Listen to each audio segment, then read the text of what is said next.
बबलू महतो वो खून है जिसका बाबूजी ने झारखंड अलग राज्य लड़ने के लिए हम लोगों ने आंदोलन किया, लड़ाई लड़ा और झारखंड को अलग राज्य दिलवाया। आप जब सरकार बना रहे थे तो एक ही बात कहते थे कि मैं शिक्षा की बात करूंगा, स्वास्थ्य की बात करूंगा, रोजगार की बात करूंगा। आप तीनों में विफल हैं। आप स्वास्थ्य बबलू महतो वो चीज है जो हर समय छात्रों के प्रति हमेशा एक टांग में खड़ा रहता है, कहीं भी दिन हो या रात हमेशा आपके साथ खड़ा रहता है। ये झारखंड सरकार में जो देख पा रहे हैं सबसे ज्यादा पैसा जिसके पास है पैसा, वो सरकार पूछेगी आप है कैसे। आप केंद्र से कीजिए, आप केंद्र से लड़िए, मैं राज्य सरकार से लड़ूंगा, मैं राज्य सरकार से सवाल करूंगा, क्योंकि आपका मेरा मुखिया आप अनबलगर खाली बयानबाजी करना है, खाली चर्चा में रहना है, बाकी जहां पे खर्चा करना चाहिए वहां आपका ध्यान नहीं रहता। नमस्कार, मैं हूँ रिया किस्पोटा और आप देख रहे हैं लाइव लगातार।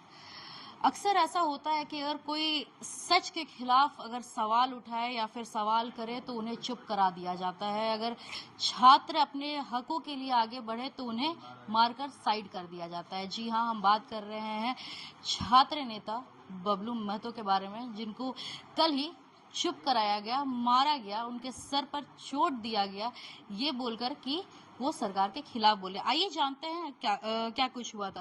सर, आप कल छात्रों के लिए आवाज उठाने गए थे और अक्सर आप हमेशा छात्र के लिए आगे बढ़कर बोलते हैं, लेकिन हमेशा ये होता है कि जो सही होता है उन्हें दबा दिया जाता है, और कल भी ऐसा ही कुछ हुआ। क्या कुछ हुआ था? सीधी बात, सबसे पहली बात कि दबा दिया जाता है और दबने वाला में अंतर होता है। चुप कराने वाला में और चुप होने वाला में अंतर होता है। तो बबलू महतो चुप होने वाला में से नहीं है और हमको कोई दबा नहीं सकता, इसमें भी मैं बता देना चाहता हूँ। बबलू महतो वो खून है जिसका बाबूजी ने झारखंड अलग राज्य लड़ने के लिए हम लोगों ने आंदोलन किया, लड़ाई लड़ा और झारखंड को अलग राज्य दिलवाया। बबलू महतो वो चीज है जो हर समय छात्रों के प्रति हमेशा एक टांग में खड़ा रहता है, कहीं भी दिन हो या रात हमेशा आपके साथ खड़ा रहता है। तो बात रही, मैं कल विधानसभा घेराव में था, समर्थन देने के लिए गया था। भाइयों द्वारा उन लोगों ने प्रोटेस्ट किया था, उन लोगों को पैदल मार्च किया था कि जेटेट की परीक्षा हम लोग की पिछले 10 साल से नहीं हो रही है। हम लोग लगातार बीएड किए हैं, डीएलएड किए और एक इंतजार में है कि हमारा कभी इसमें वैकेंसी आएगा तो हम अपना शिक्षा को लेकर पढ़ेंगे आगे। जो पढ़ाई की उसके चलते हमारा घर परिवार चलेगा। एक आशा था, एक उम्मीद था, तो उसके समर्थन में बबलू महतो वहां गया हुआ था। किसी से कोई बैर नहीं, किसी से कोई दुश्मनी नहीं। हम लोगों ने ज्ञापन सौंपने के लिए जब वहां पे गया तो वहां के अधिकारी द्वारा अचानक से लाठीचार्ज, ना कोई चेतावनी ना किसी का कोई आदेश है। बोल दिया एसडीएम साहब वहां पे खुद देना, एसडीएम साहब के कारण मेरा कोई आदेश नहीं था, डीएसपी साहब के आदेश के अनुसार उनके मतलब लाठीचार्ज किया गया। तकलीफ सिर्फ इतना हुआ कि हम लोगों ने हेमंत सोरेन मुर्दाबाद का नारा लगाया। तो किसके खिलाफ नाराबाजी करेंगे? जो सरकार है उसके खिलाफ ही नाराबाजी की जाती है। आपको ये बता देना चाहते हैं, पढ़ लिख के ना गए जी वहां पे कि घूस दे के गए हैं, कि घूस देने वाले अभी ये झारखंड सरकार में जो देख पा रहे हैं सबसे ज्यादा पैसा जिसके पास है पैसा, वो सरकार पूछेगी आप है कैसे।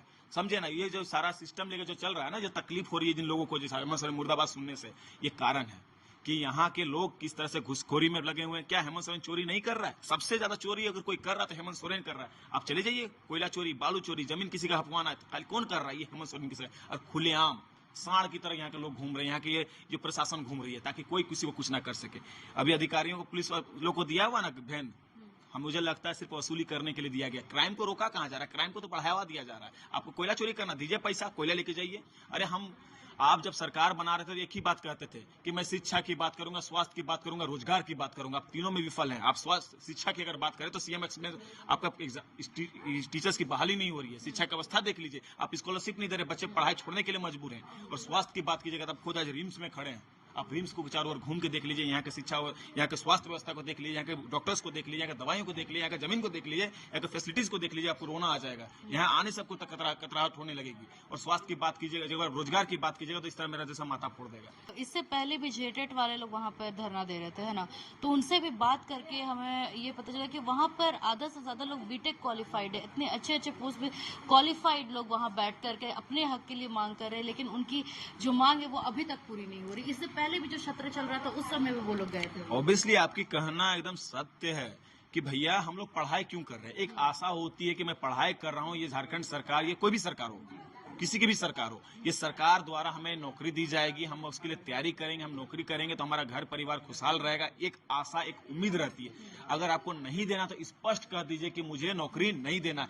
बड़ा बड़ा आश्वासन, चुनाव समय बड़ा बड़ा आश्वासन देने से नहीं ना चलेगा कि 1 साल में 5 लाख नौकरी देंगे। आप ही ना कहे थे कि भूल गए। हाँ, खाली मैया समान योजना देकर ठगने से नहीं ना चलेगा। छात्रवृत्ति भी दीजिए। जो बच्चे जो आज अगर समाज का कोई रीढ़ का हड्डी है तो वो हम लोग यूथ हैं, हम स्टूडेंट हैं। हमें जितना हम अगर मजबूत होंगे तो हमारा प्रदेश मजबूत होगा, हमारा देश मजबूत होगा। जिस समाज से हम आते हैं उस समाज मेरा मजबूत होगा। तो हमको अपने उस रीढ़ की हड्डी को मजबूत करना चाहिए। छात्रवृत्ति अब 3 साल हो गया, 3 साल से भी अब ज्यादा हो गया। अब तो उम्मीद भी नहीं है कि छात्रवृत्ति आएगा। मैं 2400 जिला में घूम घूम के शिक्षा के लिए भिक्षा आंदोलन का तैयारी किया अकेले।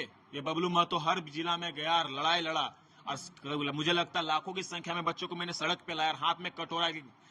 इस झारखंड सरकार को ना चुल्लू भर पानी में डूब के मर जाना चाहिए। डिपार्टमेंट में भी आप लोग रात भर नहीं, मुझे पुलिस डिटेन कर ली गई थी उस समय भी। मैं उसको चुल्लू भर पानी में डूब के मर जाना चाहिए कि किस तरह से स्टूडेंट आपके सामने कटोरा लेके भीख मांग रहा है कि मेरा अधिकार का पैसा दीजिए। आपका पैसा नहीं मांग रहे, मेरा अधिकार का पैसा दीजिए। हम गरीब शोषित वंचित परिवार से जो आते हैं, हमें पढ़ाई का जो हमें अधिकार जो मिला हुआ है, कॉन्स्टिट्यूशनल हमें जो राइट मिला हुआ है, वो हमें देने का काम कीजिए। उसके आधार पर देखिए, कोई भी आदमी ना कोई क्षेत्र से, ग्रामीण क्षेत्र के किसी युवा की अगर मैं बात करूं, ग्रामीण क्षेत्र से उठ के शहर तक आने के लिए या फिर कोई स्कूल या कॉलेज तक जाने के लिए ना बहुत संघर्ष करता है। माता पिता से लड़ता है। कोई महिला होगी तो बहुत माता पिता से लड़ती है कि पापा हमको प्लीज पढ़ने दीजिए। कोई बच्चा होता तो मतलब सोचता है कि शहर जाएंगे क्या होगा क्या नहीं होगा।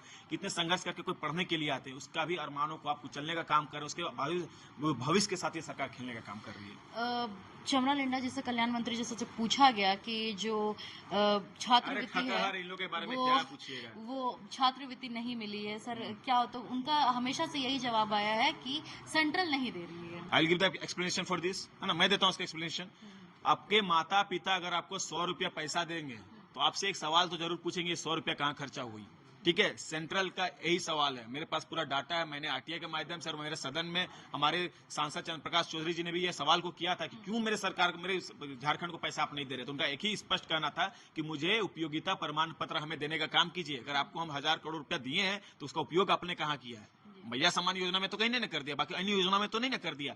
आप सभी योजनाओं का पैसा को कहीं और डाइवर्ट करके रखें और छात्रों के साथ खिलवाड़ कर दो सेंट्रल को दे रहे। और उससे हमको क्या मतलब, सेंट्रल हो या आपके ये डिस्ट्रिक्ट आपका राज्य वाला हो, झारखंड सरकार हो या केंद्र सरकार, हमको उससे कोई मतलब नहीं। हमें मतलब है कि हमारे छात्रवृत्ति का पैसा मिले, हमें मतलब है कि हमारे छात्रों का कल्याण हो, हमें मतलब है कि हमारे छात्रों का भविष्य सुधरे।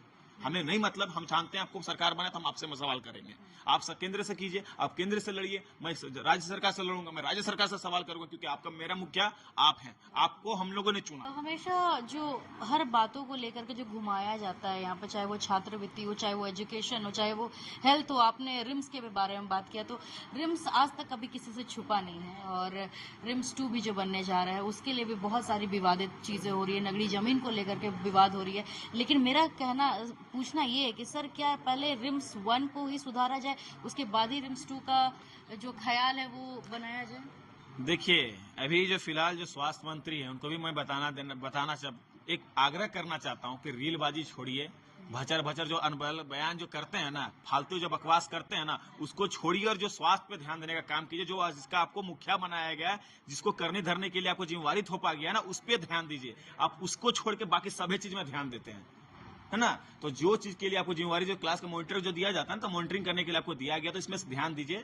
आपके बारे में हम लोगों के पास बहुत सारे कंप्लेन है, आपको बस अनबलगर खाली बयानबाजी करना है, खाली चर्चा में रहना है, बाकी जहाँ पे खर्चा करना चाहिए वहां आपका ध्यान नहीं रहता है। तो ये थे हमारे साथ बबलू महतो जी। आपको बता दें कि ये हमेशा जो है छात्र को लेकर के काफ़ी सारी जो है चीज़ें वो बोलते आ रहे हैं, और प्लस जो है हमेशा छात्रवृत्ति और छात्रों को लेकर के हमेशा आगे बढ़े हैं, और आज उनके साथ ऐसा हुआ, ये काफ़ी दुखद बात थी।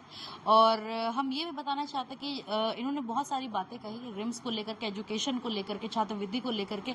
आप ज़रूर सुनिए और कमेंट सेक्शन में अपना जो राय है वो ज़रूर बताइएगा। और ऐसी खबरों के लिए आप बने रहिए लाइव लगातार। कैमरा पर्सन काजल चौधरी के साथ रिया किस्पोटा। धन्यवाद। लाइव लगातार के वीडियो को लाइक करें, सब्सक्राइब करें और बेल आइकन को दबाना न भूलें।